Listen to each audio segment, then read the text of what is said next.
പിന്നെ ഈ റൂട്ടിൽ വേറൊരു കാര്യമുള്ളത്, നമുക്ക് മെക്കാനിക്ക് അല്ലെങ്കിൽ അങ്ങനത്തെ വേറെ സർവീസ് സെന്റേഴ്സ് അങ്ങനൊന്നുമില്ല. സോ ഇൻ കേസ് എന്തെങ്കിലും പ്രശ്നം ഉണ്ട് എന്നുണ്ടെങ്കിൽ നമ്മൾ എന്തായാലും വണ്ടി ടോ ചെയ്യേണ്ടി വരും. ടോ ചെയ്യാനായിട്ട് അങ്ങനെ വേറെ കാര്യം നമുക്ക് പറഞ്ഞല്ലേ, നെറ്റ്വർക്ക് കവറേജ് ഉള്ള ഏരിയ ആണെങ്കിൽ പിന്നെ നമുക്ക് എന്തെങ്കിലുമൊക്കെ ഹെൽപ്പ് വിളിച്ച് വരുത്താൻ പറ്റും. നെറ്റ്വർക്ക് കവറേജ് ഇല്ലെങ്കിൽ ഓൺലി ഓപ്ഷൻ ഇസ് ആ വഴി പാസ് ചെയ്യുന്ന ആൾക്കാർ. യൂഷ്വലി ഈ ബോർഡർ റോഡ് ഓർഗനൈസേഷൻസിന്റെ മെയിൻ്റെനൻസ് വെഹിക്കിൾസ് പോകുന്നുണ്ടാവും. എന്തെങ്കിലും ഹെൽപ്പ് ഒക്കെ കിട്ടുമെങ്കിൽ അങ്ങനെ. പിന്നെ ഇൻ കേസ് നിങ്ങൾക്ക് അവിടെ നിന്ന്, അതായത് ശിങ്കുല കഴിഞ്ഞ് നിങ്ങൾക്ക് ഹെൽപ്പ് കിട്ടുന്നില്ലെങ്കിൽ മാക്സിമം ഗോംബുറഞ്ചിന്റെ ജസ്റ്റ് മേളിൽ വരെ എത്താൻ ശ്രമിക്കുക. അവിടെ ഒരു ചെറിയൊരു കടയുണ്ട്.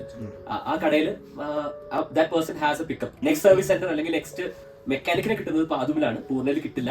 പതുമില് പിന്നെ സർവീസ് സെന്റേഴ്സും ചില ഇതിനുണ്ട്, പക്ഷേ റോയൽ എൻഫീൽഡിന് സർവീസ് വാനാണുള്ളത്.